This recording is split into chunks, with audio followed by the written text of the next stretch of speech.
فرمائے۔ اللہ پاک نے انسان کو دنیا میں بے مقصد نہیں بھیجا۔ ہماری زندگی کا ایک بڑا اعلیٰ مقصد ہے، جس مقصد کے لیے اللہ نے ہمیں دنیا میں بھیجا ہے، اور ہمیں بڑی صلاحیتیں دے کر بھیجا ہے۔ انسان کے اندر دل بھی رکھا ہے اور دماغ بھی رکھا ہے۔ دل خواہش کرتا ہے اور دماغ اس خواہش کو پورا کرنے کا راستہ دکھاتا ہے۔ بھوک لگی، دل خواہش کرتا ہے کھانا ملنا چاہیے، دماغ بتاتا ہے کہاں سے ملے گا، کیسے ملے گا۔ پیاس لگی، جسم کو پانی کی ضرورت محسوس ہوئی، دل خواہش کرتا ہے پانی ملنا چاہیے، دماغ بتاتا ہے کہاں سے پانی ملے گا۔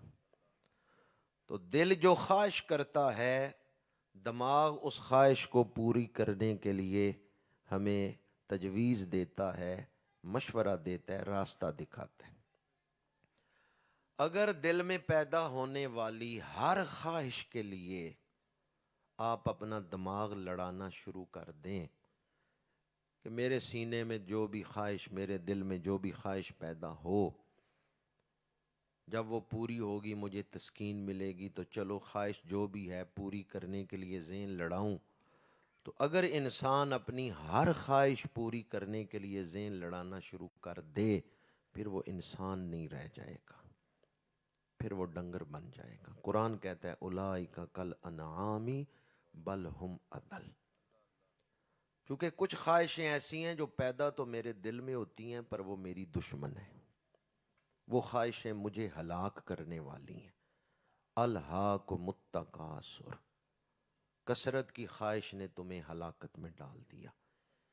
یہ آیت بتا رہی ہے کچھ خواہشیں پیدا تو انسان کے دل میں ہوتی ہیں، پر ان خواہشوں کو پورا نہ کرنے میں کامیابی ہے۔ اگر ان خواہشوں کو پورا کرنے کے لیے آپ ذہن لڑانا شروع کر دیں، تو پھر انسان اس اپنی خواہش کے ہاتھوں ہی برباد ہو جائے گا۔ تو اب ضروری تھا انسان کی رہنمائی ہو جاتی، بھئی کون سی خواہش اچھی ہے، کون سی خواہش بری ہے۔ دل کا تو کام ہے خواہشیں کرنا۔ جو آدمی اس دنیا کو غفلت کی نظر سے دیکھے گا، خواہشیں اس کے دل میں اندھیرا لے آئیں گی، اور جو عبرت کی نظر سے دیکھے گا، وہ اپنی خواہشوں میں فرق کرے گا کہ حلال کیا ہے، حرام کیا ہے۔ دیہاتی ماحول ہے تو آسان کر کے سمجھا رہا ہوں، دنیا کو نمرود کی نظر سے دیکھنا چاہیے یا حضرت ابراہیم کی نظر سے؟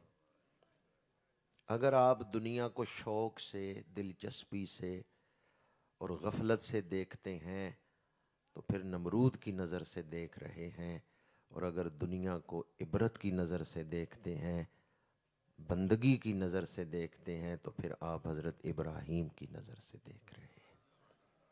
ہم دنیا میں رہتے ہیں تو دنیا کو تو دیکھنا ہی دیکھنا ہے، یا غفلت کی نظر سے یا عبرت کی نظر سے۔ اللہ پاک نے انسان کی رہنمائی کے لیے نبیوں کو بھیجا، تاکہ انسان کی جو خواہشات ہیں ان کی تہذیب ہو جائے، حلال کیا ہے، حرام کیا ہے، جائز کیا ہے، ناجائز کیا ہے۔ کون سی خواہش دل میں پیدا ہو تو اس کو دبانا ہے، اس سے منہ موڑنا ہے، کون سی خواہش جائز ہے اس کو پورا کرنا ہے۔ تو انسان کی رہنمائی کے لیے اللہ پاک نے سلسلہ نبوت شروع فرمایا، اور کم و بیش 1.25 نبی دنیا میں بھیجے۔ تو نبوت کیا ہے؟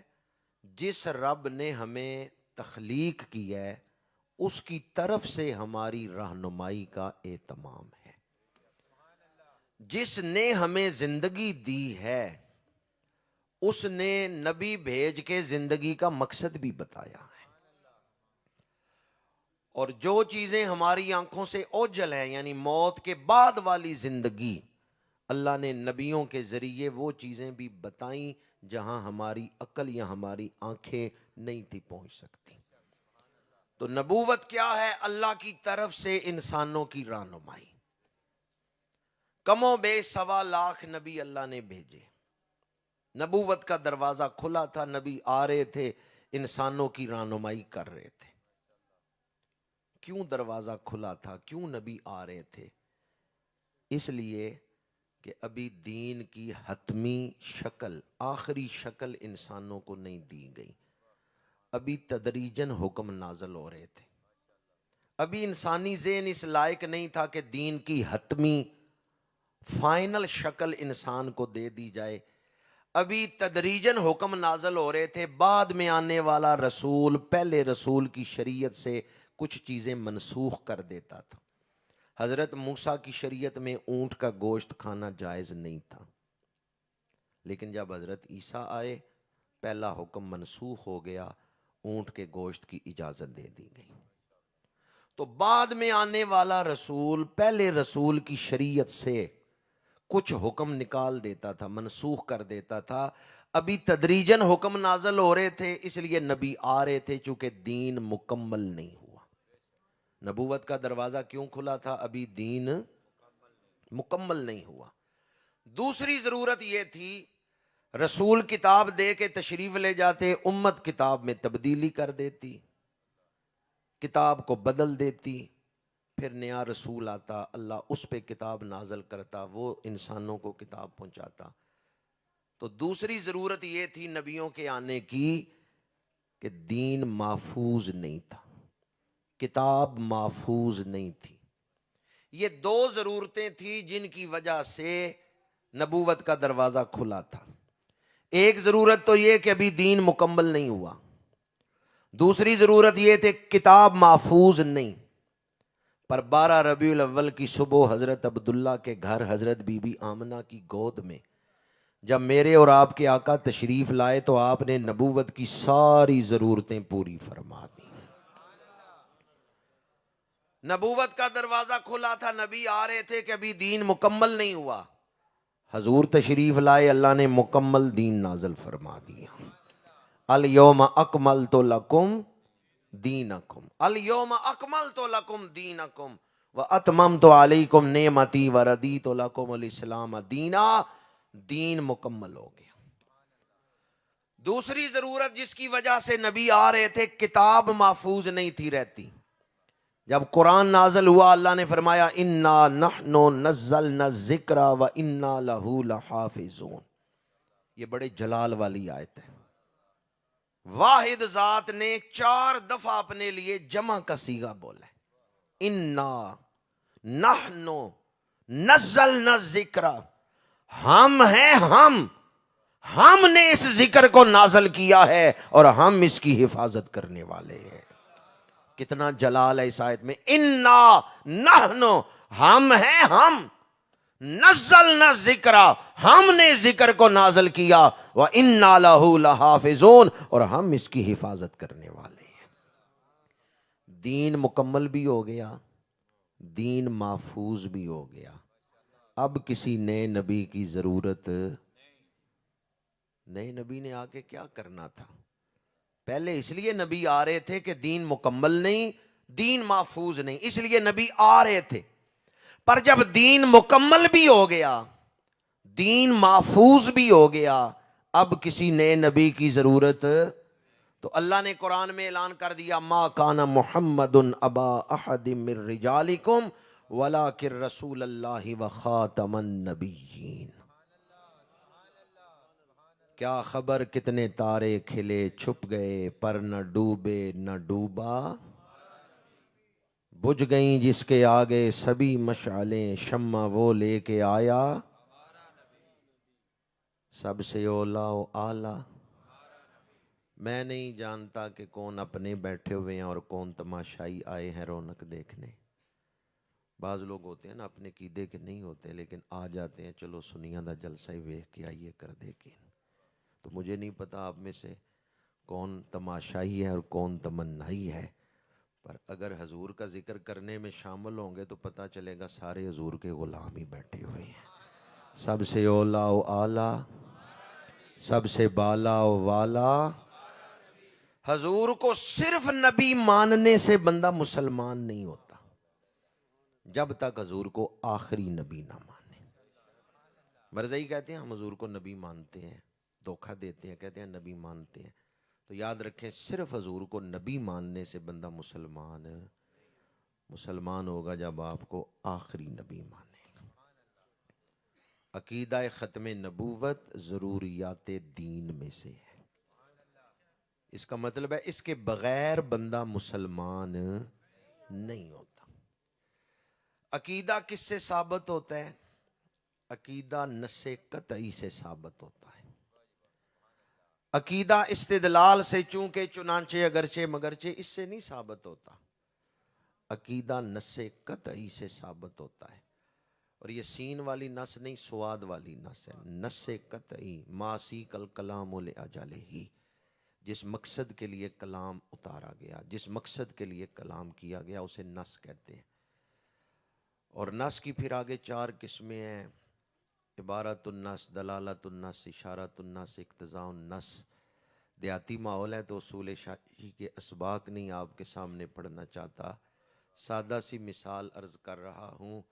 قرآن پاک میں 100 آیتیں ہیں جن میں نص کے ساتھ عقیدہ ختم نبوت ثابت ہے، اور 250 حدیثیں ہیں جن میں نص سے ختم نبوت کا عقیدہ ثابت ہے۔ مرزائیوں کے پاس ایک بھی قرآن یا حدیث کی نص موجود نہیں ان کے عقیدے پر، ان کا سارا عقیدہ اس بات پر کھڑا ہے 2 + 2 = 5۔ آپ کا کیا خیال ہے، 2 + 2 = 5 ہوتے یا 4 ہوتے؟ 2 + 2۔ اگر کوئی بندہ یہ کہے بھی میں نے داڑھی بھی رکھی ہوئی ہے، پگڑی بھی باندھتا ہوں، میں نے اتنی کتابیں لکھی ہیں، میں ثابت کرتا ہوں چونکہ چنانچہ اگرچہ مگرچہ 2 + 2 = 5، آپ مان جائیں گے؟ مرزے نے جتنی کتابیں لکھی ہیں میرے پاس موجود ہیں، غلام احمد قادیانی نے جتنی کتابیں لکھی ہیں اس کا سارا لٹریچر میرے پاس موجود ہے۔ اس کی کسی کتاب کا حوالہ آپ نے دیکھنا ہو میرے پاس آ کے دیکھ سکتے ہیں۔ میں نے جہاں تک اس کی کتابوں کو پڑھا ہے، اگر پچھلی صدی میں جھوٹوں کا مقابلہ ہوتا کہ پوری دنیا کے اندر سب سے بڑا کذاب کون ہے تو پتہ ہے فرسٹ کون آتا؟ یہ قادیان کا مرزا فرسٹ آتا، کہ اس سے زیادہ تو کوئی جھوٹ بول ہی نہیں سکتا۔ یہ اتنا بڑا جھوٹا شخص ہے، اتنا بڑا پلید ہے، اتنا بڑا لعین ہے۔ قرآن پاک کا بھی انکار کر دیا، حدیث پاک کا بھی، اور ایسی تعویلات کی، تعویلات فاسدہ۔ عقیدہ نص سے ثابت ہوتا ہے، تعویلات فاسدہ سے نہیں۔ تاجدار گولڑا کو رسول اللہ کا دیدار ہوا تو میرے آقا کریم نے فرمایا قادیان میں بیٹھا ہوا شخص تعویلات فاسدہ کی کینچی سے میری حدیثوں کو کاٹ رہا ہے اور تو گولڑے میں آرام سے بیٹھا ہوا ہے۔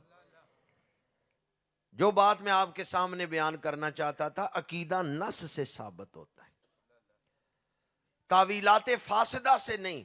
اور مرزائیوں کے پاس صرف تعویلات فاسدہ ہیں، کوئی قرآن اور حدیث کی نص ان کے پاس اپنے عقیدے کے متعلق نہیں۔ 100 کے قریب آیتیں قرآن پاک میں ہیں جن میں حضور کی ختم نبوت کا یا عبارت النص سے یا اشارت النص یا دلالت النص یا اقتضاء النص سے ذکر ہے، اور 250 کے قریب حدیثیں۔ ایک آیت ان میں سے میں نے آپ کے سامنے پڑھی ہے، اور دوسری آیت جو قرآن پاک کے حوالے سے پڑھی ہے، انا نحن نزلنا الذکر وانا لہ لحافظون، اس سے بھی حضور کی ختم نبوت کا مضمون ثابت ہوتا ہے۔ تو 2 حدیثیں آپ کے سامنے بیان کر رہا ہوں، لیکن اس سے پہلے قرآن کی ایک تیسری آیت آپ کے سامنے بیان کر رہا ہوں، اور اسی کی روشنی میں پھر حدیث آپ کو سناؤں گا۔ سورہ آراف آیت نمبر 157 نمبر آیت، سورۃ آراف۔ الذین یتبعون الرسول النبی الامی الذی یجدونہ مکتوبا عندہم فی التوراۃ والانجیل۔ یہ آیت بتاتی ہے تورات میں بھی حضور کا ذکر تھا، انجیل میں بھی حضور کا ذکر تھا۔ یہودی بھی حضور کا انتظار کر رہے تھے، عیسائی بھی حضور کا انتظار کر رہے تھے۔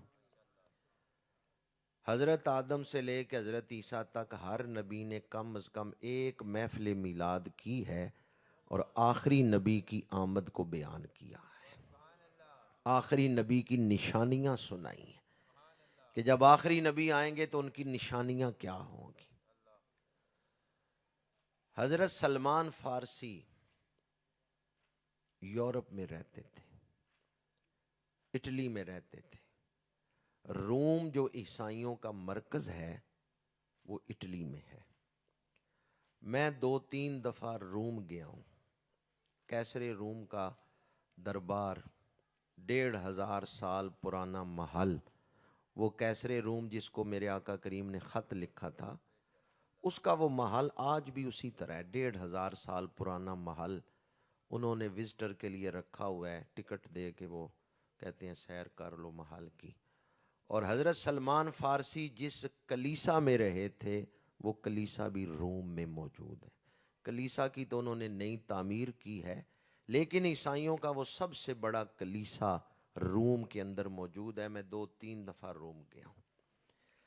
پادریوں کا جو استاد ہوتا ہے، سب سے بڑا پادری بشپ، اس کے پاس حضرت سلمان فارسی رہتے تھے۔ حضرت سلمان فارسی پیدا تو مجوسیوں کے گھر ہوئے تھے، آتش پرستوں کے گھر، لیکن آتش پرستی چھوڑ کے انہوں نے عیسائیت قبول کر لی، اور پھر عیسائیوں کے یہ بہت بڑے عالم تھے۔ کیونکہ بشپ کے پاس رہتے تھے اس لیے عیسائیت کا سارا علم یہ رکھتے تھے۔ بشپ کے مرنے کا وقت آ گیا، نزع کا عالم تھا، تو آپ نے پوچھا تیرے مرنے کے بعد میں کس کے پاس جاؤں؟ بشپ نے کہا اب کہیں جانے کی ضرورت نہیں، نشانیاں میں بتا دیتا ہوں، سیدھے مدینہ منورہ چلے جاؤ، وہاں آخری نبی آ رہے ہیں۔ 3 نشانیاں اس نے بتائیں۔ آخری نبی اپنی ذات پر صدقہ استعمال نہیں کرتے، ہدیہ قبول کرتے ہیں، 2 کاندھوں کے درمیان مہر نبوت ہے۔ کتنی نشانیاں بتائیں؟ 3 نشانیاں۔ 3 نشانیاں سن کے حضرت سلمان فارسی روم سے مدینہ منورہ، یورپ سے عرب میں آئے، حضور کا انتظار کر رہے ہیں مدینہ منورہ میں۔ میرے آقا کریم تشریف لائے، حضرت سلمان فارسی ایک دن حاضر ہوئے، صدقہ لے کر حضور کی خدمت میں پیش کیا۔ میرے آقا کریم نے پوچھا یہ کیسا مال ہے؟ عرض کیا یہ صدقہ ہے۔ فرمایا میں اللہ کا نبی ہوں، میں صدقہ نہیں استعمال کرتا، مستحقین کو دے دیا۔ چند دنوں بعد پھر حضرت سلمان فارسی حاضر ہوئے، حضور کی بارگاہ میں ہدیہ پیش کیا۔ آپ نے فرمایا یہ کیسا مال ہے؟ عرض کیا یہ تحفہ ہے، ہدیہ ہے۔ فرمایا میں اللہ کا نبی ہوں، میں ہدیہ قبول کرتا ہوں۔ تحفہ قبول کیا، 2 نشانیاں پوری ہو گئیں۔ لیکن حضرت سلمان فارسی متلاشی حق تھے، تیسری نشانی دیکھنے کے منتظر تھے کہ تیسری نشانی دیکھ کے پھر کلمہ پڑھوں گا۔ کئی دفعہ حضور کی پشت کے پیچھے چلتے کہ کبھی موقع ملے چادر ہٹے اور میں مہر نبوت دیکھ لوں، تیسری نشانی نظر آ جائے۔ کئی دفعہ گلی میں حضور کے پیچھے چلتے، لیکن کوئی موقع ایسا نہیں بنا۔ ایک دن ایک صحابی کی تدفین کے لیے حضور جنت البقیع میں تشریف لائے۔ اس دن ہوا چل رہی تھی۔ حضرت سلمان فارسی کو پتا چلا رسول اللہ جنت البقیع میں تشریف لائے ہیں، ایک صحابی فوت ہوئے ہیں، ان کی تدفین کا وقت ہے۔ سلمان فارسی دوڑے دوڑے آگے جنت البقیع میں، حضور ایک چٹان پہ تشریف فرما ہے، ہوا چل رہی ہے، تھوڑے فاصلے پہ پشت کی طرف حضرت سلمان فارسی کھڑے ہو گئے کہ شاید ہوا سے چادر ہٹے اور میں مہر نبوت دیکھ لوں۔ لیکن حضور نے چادر اس طرح لی ہوئی تھی، ہوا چلتی رہی پر چادر نہیں ہٹی۔ ادھر تدفین مکمل ہو گئی، میرے آقا کریم اٹھ کے تشریف لے جانے لگے۔ حضرت سلمان فارسی کے دل میں ایک ٹھیس اٹھی، ایک کسک اٹھی، ایک غم پیدا ہوا کہ آج بھی میں تیسری نشانی نہیں دیکھ سکا، آج بھی میں محروم رہا، تیسری نشانی نہیں دیکھ سکا۔ جب دل میں غم پیدا ہوا نا، ایک ٹھیس لگی دل پہ کہ میں آج بھی تیسری نشانی نہیں دیکھ سکا، اس وقت میرے آقا کریم نے خود مسکرا کے پیچھے مڑ کے دیکھا، آنکھوں سے آنکھیں چار ہوئیں تو میرے آقا کریم نے اپنے دستے مبارک سے چادر پیچھے ہٹا دی، گویا نگاہوں ہی نگاہوں میں فرمایا سلمان آ کے تیسری نشانی بھی دیکھ لے۔ حضرت سلمان فارسی سمجھ گئے کہ جو خواہش میرے دل میں ہے بیان کیے بغیر ہی حضور نے اسے پورا فرما دیا ہے۔ بریلی کے تاجدار نے اس کے لیے لکھا ہے سرے عرش پر ہے تیری گزر، دل فرش پر ہے تیری نظر، ملکوت و ملک میں کیا ہے وہ جو تجھ پہ عیاں نہیں۔ رسول اللہ کی بارگاہ میں آؤ تو خواہش بیان کرنے کی حاجت نہیں، حضور جانتے ہیں کون دل میں کیا خواہش لے کے آ رہا ہے۔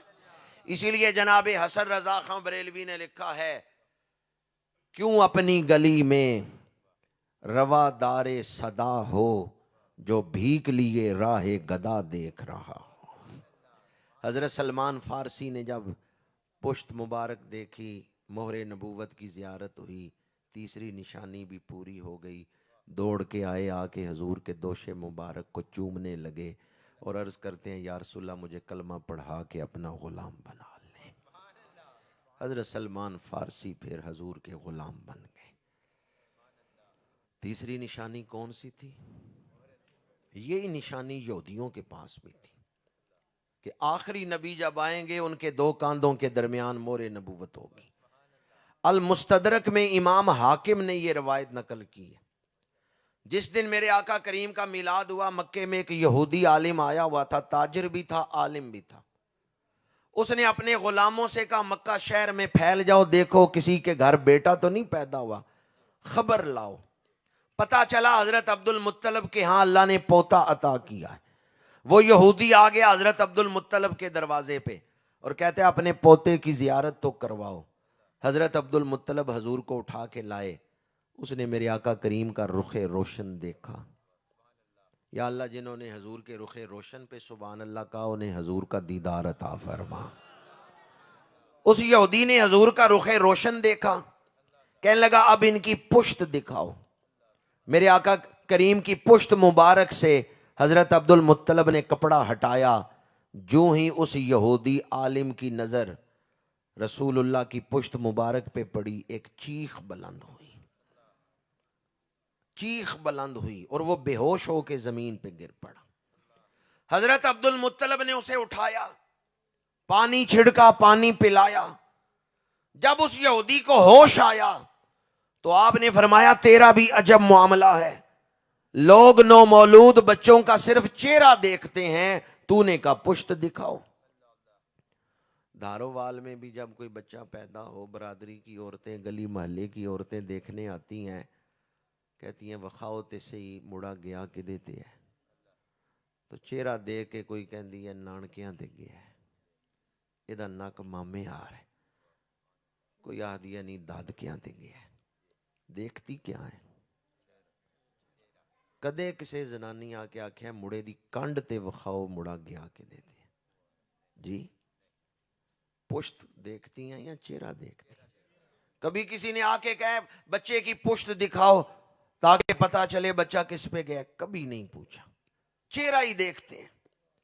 حضرت عبد المطلب نے فرمایا تیرا بھی عجب معاملہ ہے، لوگ نومولود بچوں کا صرف چہرہ دیکھتے ہیں، تو نے کہا پشت دکھاؤ، پھر عجب تر معاملہ ہے، پشت دیکھتے ہی تو بے ہوش ہو گیا، چیخ بلند ہوئی، اس میں کیا راز ہے؟ اس یہودی عالم نے کہا عبد المطلب یہ کوئی عام بچہ نہیں، یہ اللہ کا آخری نبی ہے جو آپ کے گھرانے میں آ گیا ہے۔ حضرت عبد المطلب بھی اس راز سے پہلے ہی واقف تھے، وہ بھی خواب دیکھ چکے تھے، حضور کے میلاد سے پہلے حضرت عبد المطلب خواب دیکھ چکے تھے، وہ حضور کی شانوں سے واقف تھے، لیکن اس یہودی کا مبلغ علم جاننا چاہتے تھے۔ فرمایا تو یہ بات کس بنیاد پہ کر رہا ہے، تیرے پاس اس کی دلیل کیا ہے؟ اس یہودی نے کہا عبد المطلب ہمیں ہمارے علماء نے بتایا تھا جب آخری نبی آئیں گے ان کے دو کاندھوں کے درمیان مہر نبوت ہوگی، اس لیے میں کہہ رہا تھا ان کی پشت دکھاؤ کہ ہمارے پاس نشانی یہ تھی جب آخری نبی آئیں گے ان کے دو کاندھوں کے درمیان مہر نبوت ہوگی۔ میری چیخ اس لیے بلند ہوئی، ہمیں امید تھی آخری نبی ہمارے قبیلے میں آئیں گے، بنی اسرائیل میں آئیں گے، پر نبوت بنی اسرائیل سے نکل گئی، بنی اسماعیل میں چلی گئی۔ اس لیے افسوس کی وجہ سے کہ ہمارے خاندان میں آخری نبی نہیں آئے، میری چیخ بلند ہوئی۔ عیسائیوں کے پاس بھی یہ نشانی تھی کہ جب آخری نبی آئیں گے ان کے دو کاندھوں کے درمیان مہر نبوت ہوگی۔ یہودیوں کے پاس بھی یہ نشانی تھی۔ اب وہ روایت سنا رہا ہوں جسے امام بخاری کے سب سے لائق شاگرد امام محمد بن عیسیٰ ترمذی نے الشمائل المحمدیہ میں نقل کیا، اور راوی مولا علی ہیں۔ ان علی ابن ابی طالب قال بین کتفیہ خاتم النبوت وہو خاتم النبیین، مولا علی فرماتے ہیں مہر نبوت یہ صرف نبوت کی دلیل نہیں تھی، یہ ختم نبوت کی دلیل ہے۔ مہر نبوت سے حضور کی صرف نبوت نہیں ثابت ہوتی، ختم نبوت ثابت ہوتی ہے۔ کیا خبر کتنے تارے کھلے چھپ گئے، پر نہ ڈوبے نہ ڈوبا سب سے اولا و اعلیٰ، بجھ گئیں جس کے آگے سبھی مشعلیں، شمع وہ لے کے آیا۔ میرے آقا کریم سفر فرما رہے ہیں، صحابہ ساتھ ہیں، ایک جگہ پڑاؤ کیا، غزوے پہ تشریف لے جا رہے ہیں، ایک جگہ راستے میں پڑاؤ کیا۔ یہ روایت جو سنا رہا ہوں امام طبرانی نے نقل کی ہے، حافظ ابن کثیر نے، حافظ ابو نعیم نے دلائل ابو نعیم میں، علامہ بہقی نے، اور اسے علامہ جلال الدین سیوطی نے، جلیل القدر محدثین نے اسے نقل کیا ہے۔ ایک اعرابی دیہاتی آدمی گو کو شکار کر کے تھیلے میں ڈال کے لے جا رہا تھا۔ گو چھپکلی سے تھوڑا بڑا جانور ہے، اس نے گو کو شکار کیا ہے، مردہ گو تھیلے میں ہے۔ صحابی کو دیکھا تو اس کے پاس آ کے کہتا ہے تم کون لوگ ہو، کہاں سے آئے ہو، کہاں جا رہے ہو؟ صحابی نے کہا ہم اللہ کے رسول کے غلام ہیں اور ان کے ساتھ جنگ پہ جا رہے ہیں۔ اس عرابی نے کہا تم میں کوئی اللہ کا رسول بھی ہے؟ صحابی نے اس دیہاتی کا ہاتھ پکڑا، حضور کی محفل میں لے آئے۔ جو ہی اس کی نظر حضور کے رخ روشن پہ پڑی، اس نے ایک کمزور جملہ بولا۔ حضرت فاروق اعظم نے تلوار بے نیام کی، یا رسول اللہ اجازت دیں تو میں اس کا سر قلم کرتا ہوں۔ اس جملے میں بے ادبی تھی۔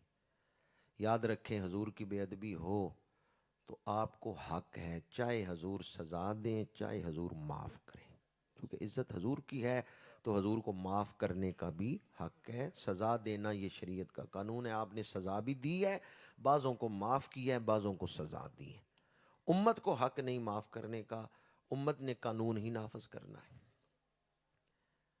میرے آقا کریم نے فرمایا عمر تلوار نیام میں کر لو، نبی حلم والا ہوتا ہے، حلم کا اظہار کیا۔ فرمایا عمر تلوار نیام میں کر لو۔ پھر آپ نے اس دیہاتی کو، عرابی کو مخاطب کر کے فرمایا میری کون سی شان دیکھو گے تو مجھے نبی مانو گے؟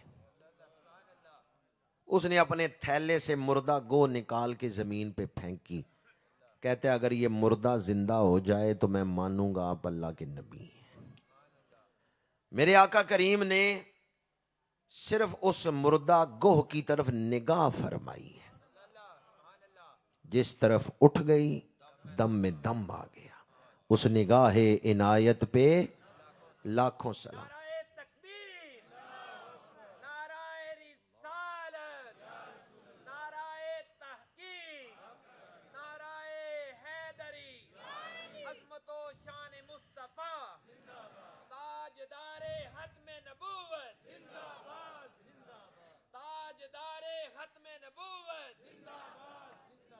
میرے آقا کریم نے اس مردہ گوہ کی طرف نگاہ فرمائی، صرف نظر بھر کے دیکھا ہے، اس مردہ گوہ نے زمین سے اپنا سر اٹھا لیا ہے، زندہ ہو گئی۔ عرابی کا اتنا ہی مطالبہ تھا کہ یہ زندہ ہو جائے میں مان لوں گا آپ اللہ کے نبی ہیں، پر حضور نے اس کے مطالبے سے بڑھ کے اپنی شان دکھائی ہے۔ آپ نے اس گوہ سے کلام کیا ہے، گفتگو فرمائی ہے۔ جب اس مردہ گوہ نے زمین سے سر اٹھایا، زندہ ہو گئی، تو آپ نے فرمایا اے گو یہ بتا الہ کون ہے؟ عبادت کے لائق کون ہے؟ اس نے کہا جس کا عرش آسمانوں میں، جس کی رحمت جنت میں، جس کا عذاب دوزخ میں، اور جس کی قدرت کی نشانیاں کائنات میں ہر جگہ پھیلی ہوئی ہیں، وہ عبادت کے لائق ہے۔ پھر آپ نے فرمایا من آنا یا دبو، اے گوہ یہ بتا میں کون ہوں۔ من آنا یا دبو، اے گوہ یہ بتا میں کون ہوں۔ اس گوہ نے فصیح عربی زبان میں کہا انت رسول رب العالمین و خاتم النبیین، آپ اللہ کے رسول ہیں اور ختم نبوت کا تاج پہن کے تشریف لائے ہیں۔ اے گو تیری پہچان پہ قربان جاؤں۔ اس گوہ نے حضور کی رسالت کو بھی بیان فرمایا ہے، ختم نبوت کو بھی بیان فرمایا ہے۔ جب اس نے کہا نا انت رسول رب العالمین و خاتم النبیین، تو میرے آقا کریم نے اس اعرابی کی طرف دیکھا، فرمایا گو تو میرا کلمہ پڑھ رہی ہے، تیرا کیا خیال ہے؟ اس اعرابی نے عرض کیا یا رسول اللہ صلی اللہ علیہ وسلم، جب میں آپ کی محفل میں آیا، آپ کے چہرے کو دیکھا تو میرے دل سے ایک آواز اٹھی، اتنا حسن ہو سکتا ہے تو نبی کے چہرے پہ ہی ہو سکتا ہے۔ یا رسول اللہ میں نے اتنا حسن نہیں زندگی میں دیکھا، میں نے اتنا جمال نہیں تھا دیکھا۔ میرے دل نے کہا کلمہ پڑھ لو، اتنا حسن نبی کا ہی ہو سکتا ہے۔ پھر میں نے کہا نبی حلم والے ہوتے ہیں، تو میں نے وہ جو کمزور بات کی تھی وہ آپ کا حلم دیکھنے کے لیے کی تھی۔ صحابی نے تلوار نکالی، آپ نے کہا عمر تلوار نیام میں کر لو، نبی حلم والا ہوتا ہے۔ تو میں ڈر گیا کہ یہ میرا جسم ہی نہیں دیکھ رہے، میرا دل بھی دیکھ رہے ہیں، کہ حلم کی بات تو میرے دل میں تھی اور آپ نے بھی یہی فرمایا کہ نبی حلم والا۔ اس وقت بھی میرے دل نے کہا کلمہ پڑھ لو۔ میں نے کہا کوئی معجزہ دیکھ لوں، کوئی نشانی دیکھ لوں، میرے نفس نے مجھے روکا، اس لیے میں نے یہ گو پھینکی کہ اگر یہ زندہ ہو کے کلمہ پڑھ، یہ زندہ ہو جائے تو میں آپ کا کلمہ پڑھ لوں گا۔ یا رسول اللہ جب اس گو نے زمین سے سر اٹھایا نا، میرے دل نے اسی وقت آپ کو نبی مان لیا، میں نے اسی وقت آپ کا کلمہ پڑھ لیا۔ حدیث طویل ہے، آگے بھی اس کا کچھ حصہ ہے، لیکن میرے موضوع سے متعلق وہ ختم نبوت والی بات ہی تھی کہ اس گوہ نے انت رسول رب العالمین و خاتم النبیین، حضور کی ختم نبوت کو بیان کیا۔ 3 حدیثیں میں نے آپ کے سامنے بیان کی ہیں جن میں حضور کی ختم نبوت کا ذکر ہے۔ اگر صرف حدیثیں سناؤں تو گفتگو کا سارا وقت اسی میں گزر جائے گا، لیکن میں ختم نبوت قرآن اور حدیث کے بعد جو تیسری دلیل ہے جس سے دین ثابت ہوتا ہے وہ ہے اجماع۔ جب کوئی مسئلہ قرآن سے ثابت ہو، حدیث سے ثابت ہو، تو اس کے بعد ماہرین شریعت سے تو پوچھنے کی ضرورت نہیں رہتی اس حوالے سے کہ اجماع کی ضرورت ہی نہیں، قرآن اور حدیث سے بات واضح ہو گئی۔ لیکن 4 جو ماخذ ہیں دین کے، ان 4 سے عقیدہ ختم نبوت ثابت ہے۔ قرآن اور حدیث کے دلائل میں نے دیے۔ تیسرا جو ماخذ ہے دین کا وہ ہے اجماع امت، کہ ماہرین شریعت کس بات پر اکٹھے ہوتے ہیں کہ یہ مسئلہ کس طرح ہے، اسے اجماع کہتے ہیں۔ عام بندوں کا اکٹھ اجماع نہیں کہلاتا، ماہرین شریعت جو شریعت کے ماہر ہوں اور تقوی والے ہوں۔ اور یاد رکھیں امت میں سب سے افضل اجماع صحابہ کرام کا اجماع ہے۔ امت میں سب سے افضل اجماع کس کا ہے؟ صحابہ کسی بات پر اجماع کر لیں کہ یہ بات اس طرح ہے، بعد والی امت صحابہ کے اجماع کو توڑ نہیں سکتی، کیونکہ صحابہ قرآنی شخصیات ہیں، اور قرآن نے کہا فَإِنْ آمَنُوا بِمِثْلِ مَا آمَنْتُمْ بِهِ فَقَدِ اهْتَدَوْا۔ آج کل کے لوگوں سے نہ پوچھیں کہ صحابہ کون ہیں، قرآن سے پوچھیں صحابہ کون ہیں۔ صحابہ قرآنی شخصیات ہیں، یہ الگ موضوع ہے، لیکن میں تو صرف وہ ختم نبوت کا موضوع عرض کرنا چاہتا ہوں۔ جب میرے آقا کریم کا وصال پاک ہوا، ایک اصول کی بات یاد رکھیں، صحابہ کسی بات پر اجماع کر لیں کہ یہ مسئلہ اس طرح ہے، جنہوں نے حضور سے دین سیکھا ہے وہ کسی بات پر اجماع کر لیں کہ مسئلہ اس طرح ہے، بعد والی امت صحابہ کے مسئلے کی مخالفت کر سکتی ہے؟ یعنی ان کا اجماع توڑ سکتی ہے؟ صحابہ کا پہلا اجماع ہوا ہے خلافت صدیق اکبر پر۔ حضور کے وصال کے بعد صحابہ نے جو پہلا اکٹھ کیا ہے وہ صدیق اکبر کی خلافت پہ کیا ہے، اور دوسرا اجماع جو صحابہ کا ہوا ہے وہ عقیدہ ختم نبوت پہ ہوا ہے کہ اس عقیدے کی حفاظت کے لیے ہم اپنی جانیں قربان کریں گے، اور 1200 صحابہ شہید ہوئے۔ 5 جھوٹے نبی کھڑے ہو گئے۔ جو ہی حضرت صدیق اکبر رسول اللہ کا وصال ہوا، صدیق اکبر پہلے خلیفہ بنے، تو اسلام کے دشمنوں نے کہا موقع ہے مسلمانوں کو منتشر کرنے کا اور اسلام کو ختم کرنے کا، کیونکہ رسول اللہ کا وصال ہو گیا ہے، یہ موقع ہے اسلام کو ختم کرنے کا۔ 5 جھوٹے نبی کھڑے ہو گئے، مالک بن نویرہ، طلحہ اسدی، اسود انسی، سجا بنت حارث اور مسیلمہ کذاب۔ قربان جاؤں حضرت صدیق اکبر کی بصیرت پر، صرف 2.25 سالوں میں حضرت صدیق اکبر نے وہ سارے جھوٹے نبیوں کا فتنہ ختم کر کے امت کو فتنے سے نکال لیا ہے۔ کتنے سالوں میں؟ 2.25 سالوں میں۔ سجا بنت حارث نے شادی کر لی مسیلمہ کذاب کے ساتھ، مسیلمہ کذاب قتل ہو گیا، مالک بن نویرہ بھی قتل ہو گیا۔ حضرت سیدنا صدیق اکبر نے صرف 2.25 سالوں میں وہ فتنے ختم کر کے امت کو منکرین ختم نبوت کے فتنے سے نکال لیا۔ دوبارہ پوچھ رہا ہوں کتنے سالوں میں؟ ہمارے علاقے میں ایک جھوٹا پیدا ہوا، اس نے کہا میں نبی ہوں، لوگوں کو اپنے کلمے پڑھائے۔ 1908 میں وہ مر گیا، جس کا نام مرزا غلام احمد قادیانی، 1908 میں مر گیا۔ 116 سال ہو گئے ہیں اس کو مرے ہوئے، فتنہ آج بھی موجود ہے۔ ہم اس جھوٹے کافر کے مرنے کے بعد 116 سالوں میں فتنہ نہیں ختم کر سکے۔ سلام حضرت صدیق اکبر کی عظیمت اور بصیرت کو، جنہوں نے کتنے سالوں میں فتنے مٹا دیے؟ ہم 150 سالوں میں نہیں مکا سکے۔ فتنہ آج بھی موجود ہے۔ حضرت صدیق اکبر کی پالیسی کیا تھی؟ آپ نے فرمایا سارے کام بعد میں، عقیدہ ختم نبوت کی حفاظت پہلے۔ سارے کام، میں آپ سے وعدہ نہیں لے رہا، میں صدیق اکبر کی پالیسی بیان کر رہا ہوں۔ سارے کام، عقیدہ ختم نبوت کی حفاظت پہلے۔ جب آپ نے یہ پالیسی بنائی، یہ ترتیب بنائی، اللہ نے ایسی مدد فرمائی کہ حضرت صدیق اکبر کے دور میں جتنے فتنے تھے آپ نے وہ سارے فتنے مکا دیے، مٹا دیے، اور اسلام کا جھنڈا بلند فرمایا، دین کو مضبوط کیا۔ ہمارے یہاں اس خطے میں، بر صغیر میں، پاکستان ہندوستان اکٹھا ہی ملک تھا، بنگلہ دیش پاکستان ہندوستان یہ اکٹھا ہی تھا۔ یہاں انگریزوں کی حکومت تھی، اور انگریزوں نے حکومت لی کس سے تھی؟ مسلمانوں سے۔ انہوں نے کن سے حکومت چھینی؟ انگریزوں سے پہلے یہاں کون حکومت کر رہے تھے؟ مسلمان۔ انگریزوں کو خطرہ تھا ہم نے مسلمانوں سے حکومت چھینی ہے، مسلمان ہمارے خلاف جہاد کریں گے۔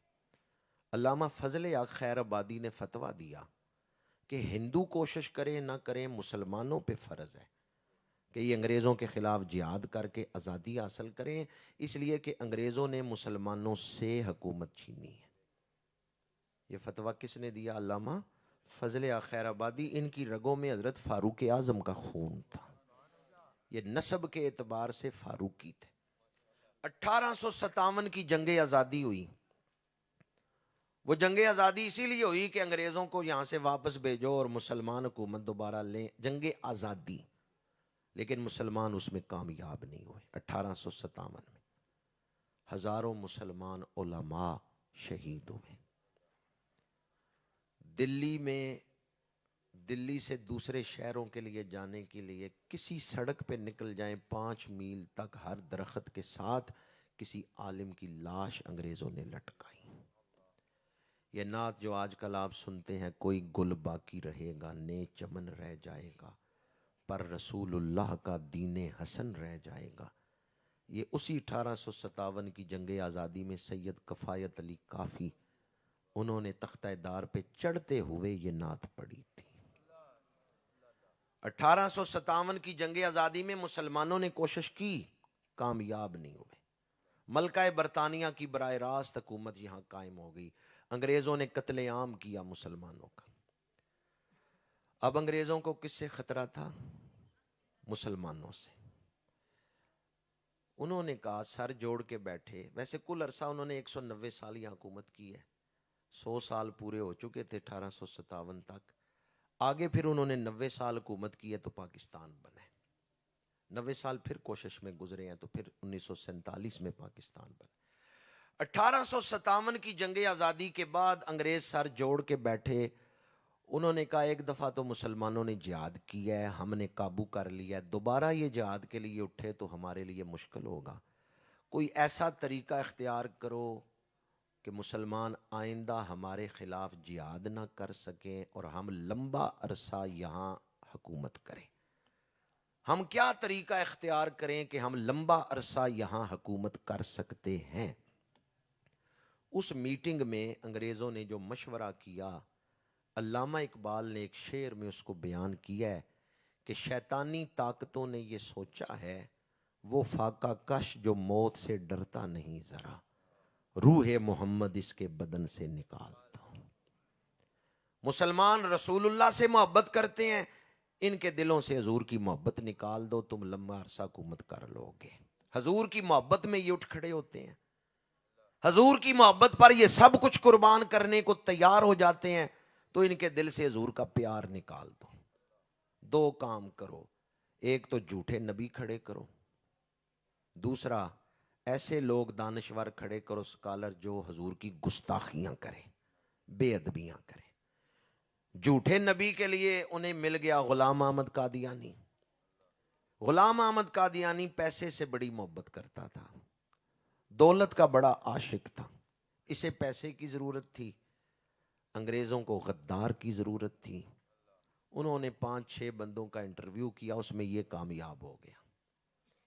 اب پیچھے ان کا مال چل رہا تھا، آگے اس کا قلم چل رہا تھا، پہلے یہ مبلغ بنا، پھر مناظر بنا، پھر مہندی بنا، پھر مسیح موعود بنا، اور پھر اس نے کہا میرے اوپر وہی نازل ہوتی ہے، نبوت کا دعویٰ کر دیا۔ مرزا غلام احمد قادیانی نے ملکہ برطانیہ کو خط لکھا تھا، میں آخری سانس تک آپ کا وفادار رہوں گا اور میں مسلمانوں میں جہاد کو ختم کر دوں گا۔ ہمارے علماء نے اس کے خلاف کتابیں لکھیں۔ 1884 میں سب سے پہلے حضرت علامہ غلام دستگیر قصوری، انہوں نے کتاب لکھی جس میں انہوں نے ثابت کیا کہ یہ کفر کر رہا ہے اور جو اس کو مانے وہ بھی کافر ہے۔ ماشاءاللہ۔ نعرہ تکبیر، نعرہ رسالت، نعرہ تحقیق، نعرہ حیدری، نعرہ غوثیہ، علماء اہل سنت۔ ایک کرسی حضرت صاحب واسطے منگاؤ، دوسری کرسی کو منگا لو۔ قبلہ تشریف لائیں، آگئی کرسی آگئی۔ آل نبی اولاد علی فخر و سادات حضور کی اولاد پیر سید شاہد حسین گردیزی صاحب دامت برکاتہ القدسیہ، حضور ماشاءاللہ۔ تشریف لائے۔ خطیب پاکستان، فخر آل سنت، زینت السادات، قرۃ عیون الصلحاء، پیر سید شاہد حسین گردیزی صاحب، زیدہ شرفہ، رونق افروز ہوئے، اہلا و سہلا مرحبا، دلوں میں عشق رسول کی جوت جگا رہے ہیں اور عشق رسول کے جام پلا رہے ہیں۔ ابھی کچھ دیر بعد آپ ان کے خطاب سے مستفید ہوں گے۔ میں حضرت قبلہ شاہ صاحب کو خوش آمدید کہتا ہوں۔ میں عرض یہ کر رہا تھا کہ جھوٹی نبوت کا دعویٰ ہوا مسلمانوں کو رسول اللہ کے دروازے سے ہٹانے کے لیے۔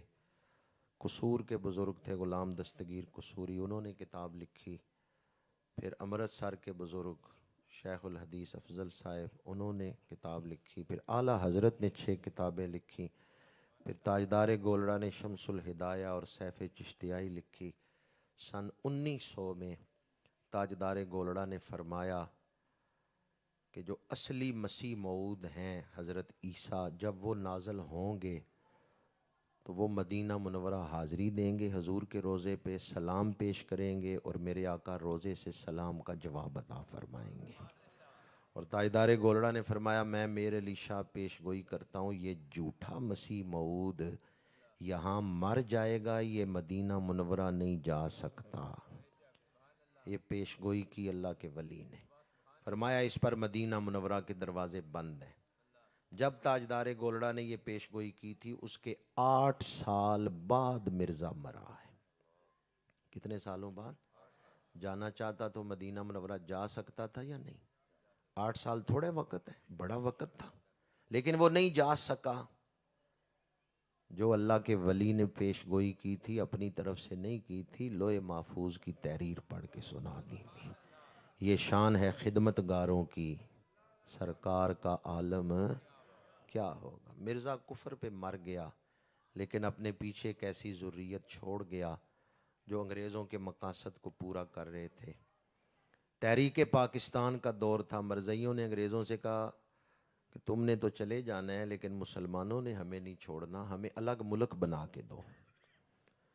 ننکانہ صاحب اور قادیان، ان کے درمیان جو پنجاب ہے یہ ایک الگ ریاست بنے، جس کا سربراہ سکھ ہو، جس کا وزیر اعظم مرزائی ہو۔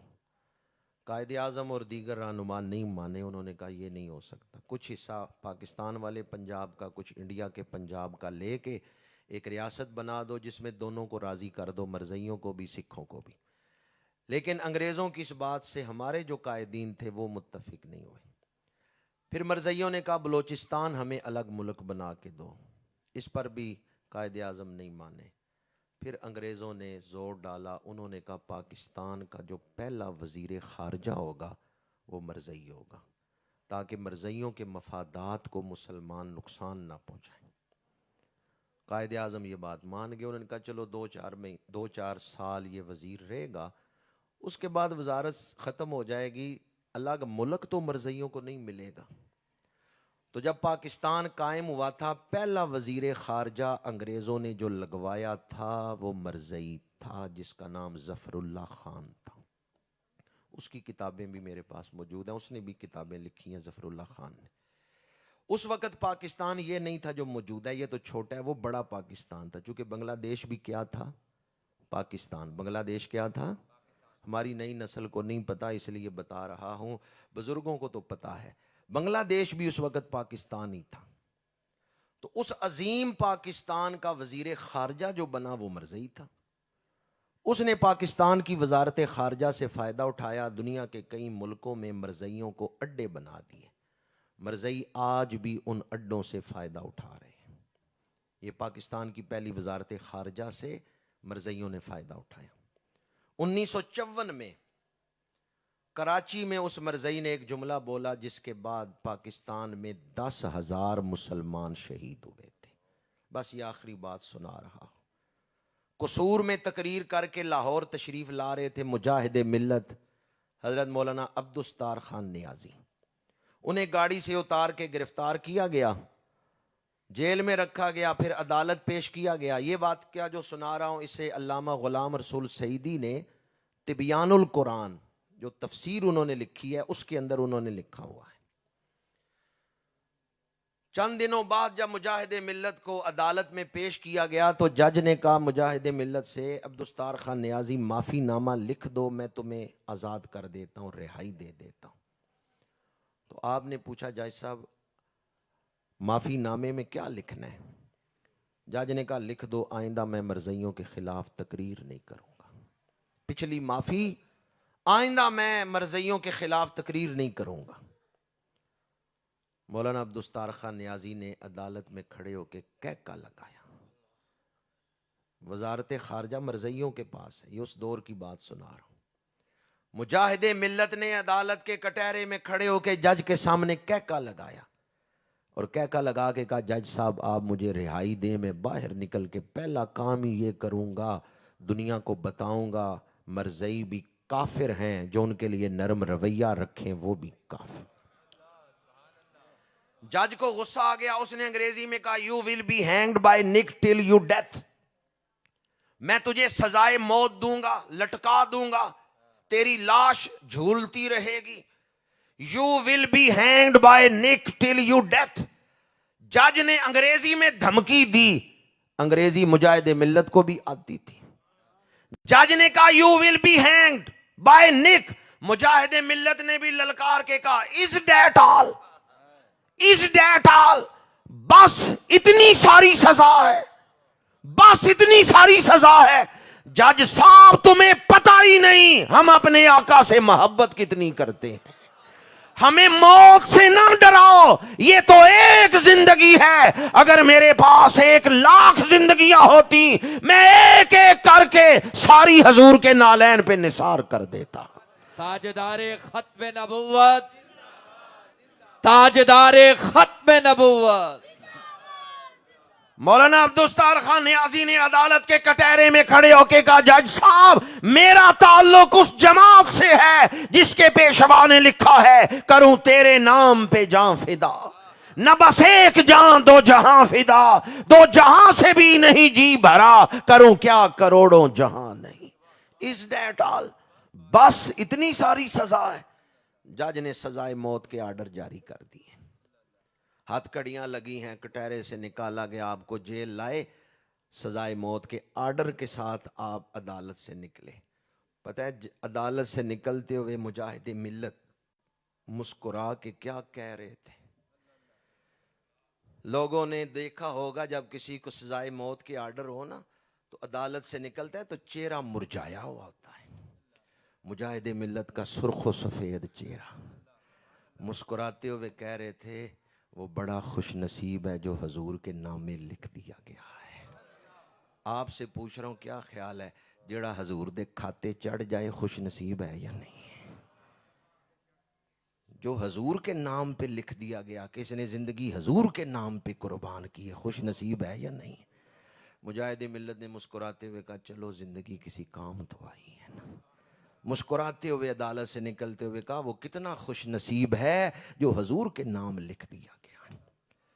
جیل گئے ڈرے نہیں ہیں، چند دنوں بعد ہی آپ کو اسی جج نے رہائی کے آرڈر لکھ دیے۔ باہر اتنا احتجاج ہوا، ہمارے اسلاف نے اس عقیدے کے تحفظ کے لیے قربانیاں دی ہیں، ہزاروں جانیں قربان ہوئی ہیں اور مشقتیں اٹھائی گئی ہیں اس عقیدے کی حفاظت کے لیے۔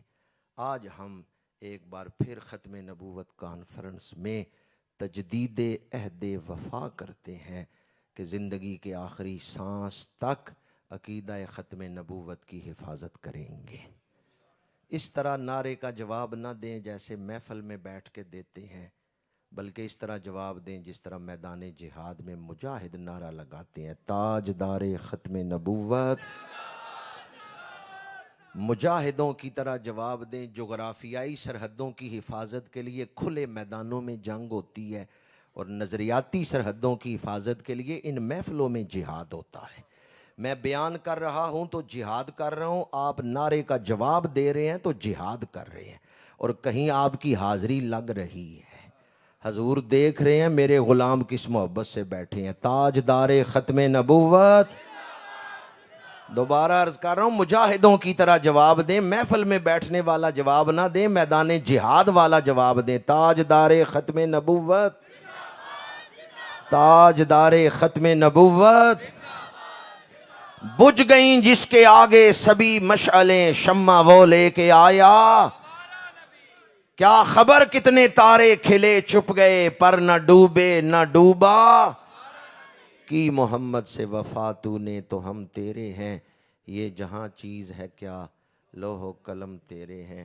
اس تنظیم کے ایک جوان شاہد محمود مغل صاحب گزشتہ دنوں وصال فرما گئے، دعا کریں اللہ تعالیٰ شاہد محمود مغل کو بخشش عطا فرمائے، لواحقین کو صبر عطا فرمائے، اور ایک ان کا ساتھی سعید احمد رحمانی زخمی ہے، دعا کریں اللہ تعالیٰ اسے صحت عطا فرمائے۔ جن دوستوں نے آج ختم نبوت کانفرنس کا انعقاد کیا، اللہ پاک انہیں اجر عظیم عطا فرمائے۔ جزاک اللہ احسن الجزا۔ وابجیب کار عالم مبلغ اسلام،